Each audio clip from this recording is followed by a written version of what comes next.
할렐루야. 오늘 하나님의 말씀 함께 보면서 새벽기도 시작합니다. 하나님 말씀은 마태복음 3장 16절 같이 읽겠습니다.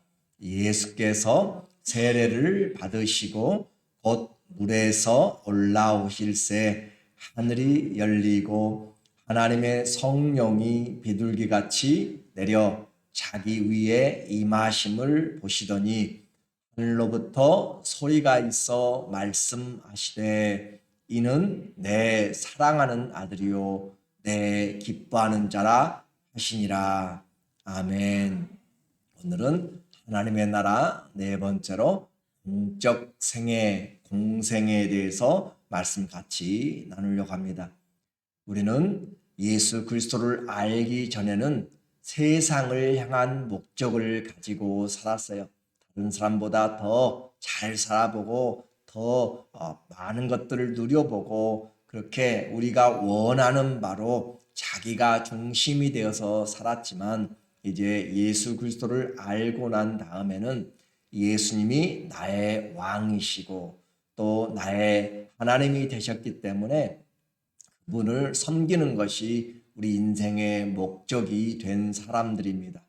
그래서 동방의 박사들이 또 목자들이 예수 그리스도 아기께 경배한 것처럼 오늘도 참된 예배를 통하여서 우리의 삶이 무엇을 목적으로 하는지, 그래서 예배드린다라고 하는 것은 우리의 인생의 목적을 발견한 사람들이 하는 것이에요. 예배는 하나님께 경배드린 것이기 때문에 인생의 그 창조주를 바라보고 기억한 사람들, 믿는 사람들이 할 수 있는 최고의 삶의 하나님께 감사 행위가 바로 예배입니다. 그 예배는 감사한 것이요, 예배는 우리의 인생의 본분을 찾은 것입니다. 그래서 바울은 내가 살아도 주님을 위해 살고 죽어도 주님을 위해서 죽나니 사나 죽으나 우리가 주의 것이로다. 내 안에서 주님만이 존귀케 되는 것, 왜냐하면 그분이 모든 것 되시기 때문에 그렇습니다. 그래서 이 생명의 복음을, 이 은혜의 복음을 전하려 하면은 나의 생명을 조금 더 귀한 것으로 여기지 아니하노라라고 그렇게 말해요. 살면서 이처럼 목적이 분명하다면 그 삶은 복된 것입니다. 오늘 한 수십 년을 살아도 내 인생의 목적이 보이지 않고 앞으로도 달려갈 목적이 보이지 않는다면 우리는 인생을 헛되게 살았다라고 그렇게 표현할 수 있어요. 그래서 우리의 생명보다 더 귀중한 것이, 더 소중한 것이 무엇이에요? 주의 인자가, 주의 헤세드, 사랑이죠. 주의 인자가 생명보다 나음으로, 우리의 생명보다 주님의 사랑이 더 낫다. 왜냐하면 그 사랑 안에서 내 생명이 새롭게 발견되고 삶이 의미가 있기 때문에 그렇습니다. 오늘 예수님이 그 사랑을 가지고 이 땅에 오신 것이에요. 그리고 때가 차심에 이제 공적인 생활, 공생애를 시작하십니다. 공생애란 하나님의 뜻을 이루시는 예수님의 구원 사역의 그 공식적인 사역을 이야기를 해요. 그래서 이 시작은 세례를 받음으로부터 시작이 되었습니다. 세례 또 침례라고 이야기한 것은 물에 잠그다라고 하는 것이에요. 그렇게 해서 누가는 나이가 30세쯤 되시더라 그렇게 했어요. 그것은 민수기 4장에도 나타나는 것처럼 우리에게 제사장들이 사역할 수 있는 그 시간을, 나이를 30세라고 이야기하고 있고, 또 때로는 사람들이, 백성들이 많아지고 또 그럴 때는 25세 또는 20살부터 계수를 해가지고 그렇게 사역을 할 때도 있습니다. 그래서 일반적으로는 30세, 다윗도 헤브론에서 30세 왕이 되었고 요셉도 30세 애굽의 총리가 되었어요. 그래서 30은 성경이 말하는 일반적인 그런 사역의 나이입니다. 이제 이와 같은 세례 요한의 세례를 통하여서, 세례의 요한의 세례를 통하여서 예수님이 받게 되는데, 그 세례 요한의 세례는 3장 11절에 보게 되면은 우리에게 말하기를 나는 너희로 회개하기 위하여서 그래요. 나는 너희로 회개하기 위하여서 물로 세례를 베풀거니와 내 뒤에 오시는 이는 나보다 능력이 많으시니 나는 그의 신을 들기도 감당하지 못하겠노라. 그는 성령과 불로 너희에게 세례를 베푸실 것이요. 자, 세례는 두 세례가 있어요. 하나는 요한의 세례가 있고 하나는 예수님의 세례가 있어요. 그러니까 성경은 우리에게 두 세계를 보여줘요. 언약도 두 언약이 있다고 그랬죠. 먼저던 언약이 있고 새 언약이 있다고 그랬고 오늘도 우리에게 세례가 둘 있는데 하나는 세례 요한의 세례. 세례 요한의 세례는 죄를 용서해 주는 세례가 아닙니다.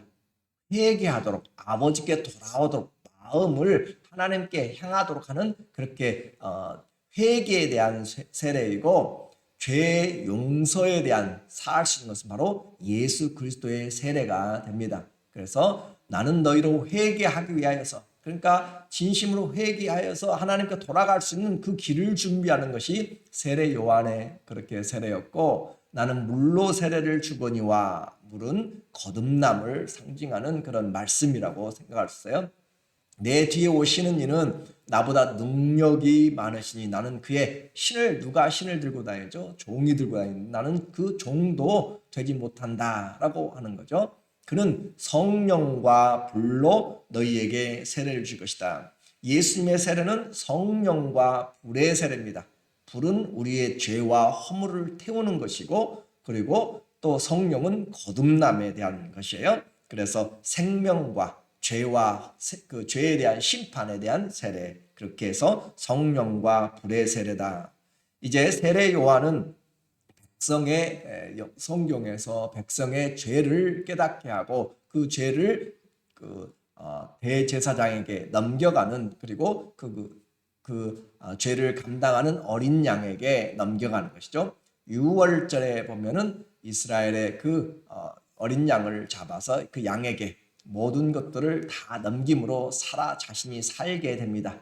마치 애굽에서 그들이 죽어야 될 9번째 재앙 그리고 10번째 닥치는 장자의 재앙에서 어린 양을 잡아서 피를 문방의 설주에 바르면 죽음의 사자가 넘어감으로 구원을 얻었던 것처럼 죽음이 넘어간다. 패스 오버 그랬죠. 죽음이 넘어간다. 유월했다라고 하는 것처럼 예수 그리스도로 상징되는 어린 양이 대신 죽음으로 내 대신 그 어린 양을 죽임으로써 잡음으로써 죽음이 넘어가는 그래서 예수님이 어린 양이 우리의 유월절의 어린 양이 되었다라고 하는 것이고 또 7월 10일에는 대속죄일이 있습니다.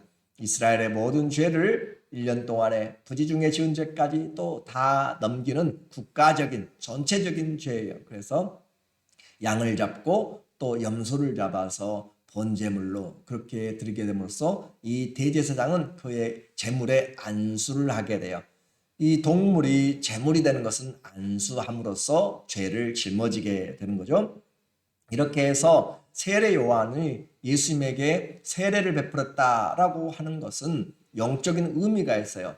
여자에게서 나지 않은 사람이 누가 있어요? 다 여자에게서 났죠. 예수 그리스도는 성령으로 났지만은 그런 여자에게 났다는 것은 사람의 인간의 그 힘을 따라서 정욕을 따라서 뜻을 따라서 났다는 것인데 그 세례 요한은 여자에게서 난 자 중에 가장 큰 자예요. 그러니까 세례 요한은 영적인 제사장이 대제사장이 되는 것이고 그가 이제 모든 백성의 죄를 어린 양 대신 예수 그리스도에게 넘기는 것처럼 세례는 이와 같은 전가의 역할을 하게 됩니다. 그래서 예수님이 세례를 받으러 나오니까 세례 요한이 내가 오히려 예수님에게 세례를 받아야 될 것인데 당신이 내게 나옵니까? 라고 그렇게 할 때 예수님의 말씀이 3장 14절에 보니까 우리에게 말씀하고 있어요. 왜 자꾸 안 넘어가지? 요한이 말려 이르되 내가 당신에게 세례를 받아야 될 터인데 당신이 내게로 오시나이까. 그때 이제 예수님은 이 모든 영적인 세계를 알고 그 사역의 내용을 알고 계시기 때문에 예수께서 대답하여 이르시되 이제 허락하라. 우리가 이와 같이 너는 이제 백성의 대제사장으로서 나는 하나님의 어린 양으로서 말해요. 이와 같이 하여 모든 의를 이루는 것이 합당하니라. 하나님의 뜻을 이루어가는 것이죠. 그렇게 해서 이에 요한이 허락하는지라. 예수님은 자기 자신의 죄는 없습니다. 그런데 우리의 죄를 짊어지신 것이에요. 세례 요한을 통하여서. 그래서 세례를 받고 나서 예수님은 세상 죄를 지고 가는 하나님의 어린 양이 되게 된 것이죠. 이렇게 예수님이 세례가 필요 없지만 우리 인간의 죄, 허물과 죄책으로 동일시하시고 우리를 위한 공적인 구속의 사역을 시작하신 것이 바로 공생애라고 그렇게 이야기했어요. 이사야 53장 6절에 보면 우리는 다 양 같아서 그릇 행하여 각기 제 길로 내가 원하는 제 길로 갔거늘 여호와께서는 우리 모두의 죄악을 그에게 담당시키셨도다. 어떻게 담당시켰어요? 이렇게 대제사장이 넘겨줌으로. 그리고 고린도후서 5장 21절에 하나님이 죄를 알지도 못하신 이를 예수님을 우리를 대신하여 죄로 삼으신 것은 우리로 하여금 그 안에서 하나님의 의가 되게 하려 하심이라. 분명하게 예수님의 이 세례 사건, 이 세례 사건의 완성이 십자가에서 이루어지게 되는데 이처럼 예수님의 죽으심은 대속의 죽음이었다라고 하는 거죠. 예수님의 이런 이제 세례를 받고 그 요단강 물에서 올라오실 때 이 세례 사건은 너무 중요한 사건이에요. 왜 그래요? 모든 인류의 죄를 담당하시기 위한 공적인 삶의 시작이기 때문에 그래요.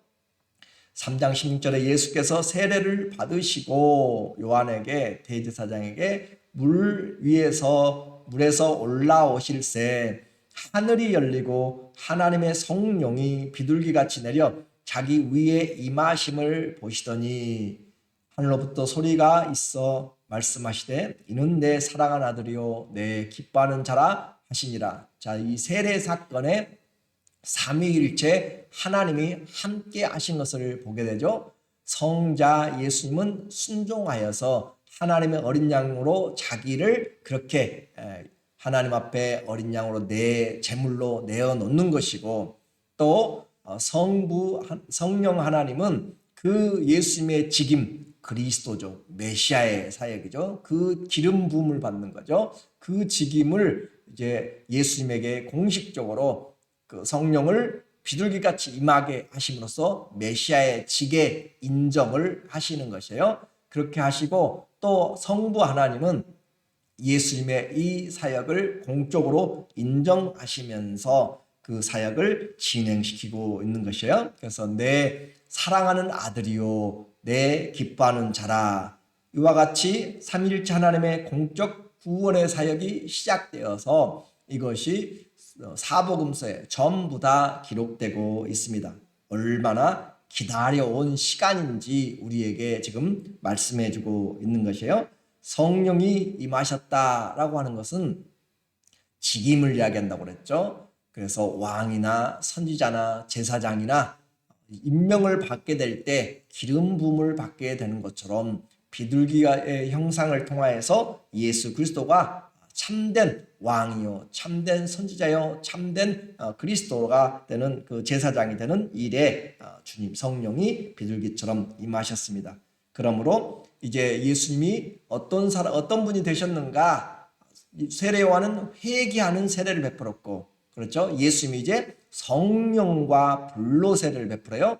요한복음 1장 33절에 보면은 나도 그를 세례 요한이 말해요. 나도 그를 알지 못하였으나 나를 보내어 물로 세례를 베풀라 하신 그이가 하나님이 나에게 말씀하시되 성령이 내려서 누구에든지 머무는 것을 보거든 그가 예수님이 곧 성령으로 세례를 베푸는 이인 줄 알라. 자, 공적 생애에서 중요한 것이 이제 예수님이 성령으로 세례를 베푸는 그런 그리스도의 직임을 이제 받게 되었다라고 하는 거죠.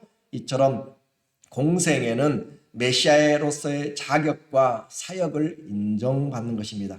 공생애는 예수님 자신을 위한 것이 아니라 하나님 앞에서 우리를 의롭게 하기 위해서 구속의 사역을 시작하시기 때문에 하나님의 죄를 지고 가는 어린 양의 사역이에요.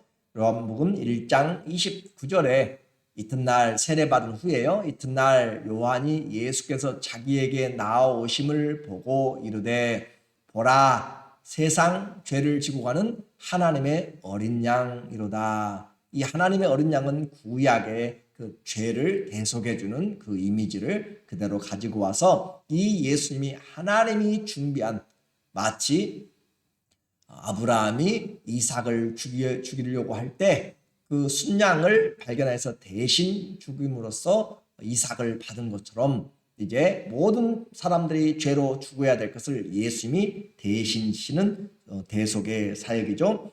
이제 이와 같은 주님의 사역이 오늘 예수님의 공생애를 우리가 이제 알았어요. 우리를 위한 구속의 사역이구나, 시작이구나. 그런데 그 구속의 사역이 오늘 우리에게 이제 성도들에게는 우리도 공적인 삶이 있습니다. 우리도 공생애가 있어요. 우리의 공생애도 마찬가지로 예수님을 주로 고백하고 믿고 세례를 받을 때, 그래서 세례를 받음으로 내가 그리스도와 함께 죽고 그리스도의 부활과 함께 연합되었다라고 하는 것이 세례예요. 세례는 물에 잠긴 것도 하지만 또 하나는 연합의 의미입니다. 세례를 받음으로 내가 주님과 함께 죽고 주님과 함께 살았다. 이 연합을 통하여서 나도 공적인 삶이 시작돼요. 어떤 공적인 삶이죠? 그리스도인으로서, 그리고 또 성도로서 그렇게 공적인 삶을 살게 된 것이 성도의 이 세례의 사건입니다. 그 세례의 사건을 통하여서 우리는 이제 내가 사는 것이 아니라 내 안에 그리스도가 사시는 고백을 하게 되는 것이죠. 이 고백, 예수님이 함께 사시기 때문에 내 그냥 퍼블릭 라이프, 내 프라이빗 라이프가 아니에요. 퍼블릭 라이프라고 이야기하죠. 공적인 생애, 오피셜 라이프죠. 하나님의 시민권자로서, 하나님 나라의 아들과 딸로서의 공적인 삶을 우리가 사는 것이 바로 우리의 공생애입니다. 성도는 예수님 믿으면서부터 이제 영생을 사는 것이, 공적인 삶을 사는 것이요. 내가 사는 것이 아니라 그리스도가 사는 것이고, 내 목적이 아니라 주님을, 살아도 주님을 위해서, 죽어도 주님을 위해서, 또 내가 먹든지 마시든지 하나님의 영광을 위해서, 이것이 우리의 공생애입니다. 우리는 이 공생애를 잊어버리고 살죠. 예수님의 공생애를 정확하게 보지 못하면 우리의 공생애도 그냥 유야무야로 지나가 버리게 돼요. 저와 여러분 오늘 이 새벽도 무슨 삶을 살아요? 예수님과 함께하는 공생애를 살고 있는 것이에요. 그 공생애의 목적은 주님이 영광 받으시고 주인이 되시고 왕이 되시는 거죠. 우리에게 이처럼 이제 죄에 대하여서 죽고 의에 대하여서 살게 하려 함이라. 우리가 죄에 대하여서 죄인의 그 죄에 대한 그 도구로 쓰임받는 것이 아니라 하나님에 대해서 의의 도구로 살게 하려고 주님이 이 십자가를 지시고 공생애를 사시고 십자가에서 죽으시잖아요. 이제 그 은혜를 우리가 입어서 우리도 주와 함께 십자가를 지고 나를 부인하고 사는 것이 공적인 신앙의 삶입니다. 나의 삶이 아니라 주님이 주가 된 삶을 우리가 살아내는 그 영광을 얻게 되었어요. 특권이에요. 은혜입니다. 이것이 우리의 예수님의 공생애로 우리에게 가져온 그 우리의 죄와 사망에서 건져내시고 하나님의 사랑의 아들의 나라로 옮겨진 상황에서 빛의 자녀로 소금으로 살아갈 수 있는 의의 자녀들이 되었습니다. 이와 같은 은혜를 주신 주님께 감사하면서 우리 모두 그 주님을 사랑하고 찬양하고 높여드리기를, 공적인 삶이 되시기를 예수님의 이름으로 간절히 축원합니다. 아멘. 오늘 같이 기도하도록 하겠습니다.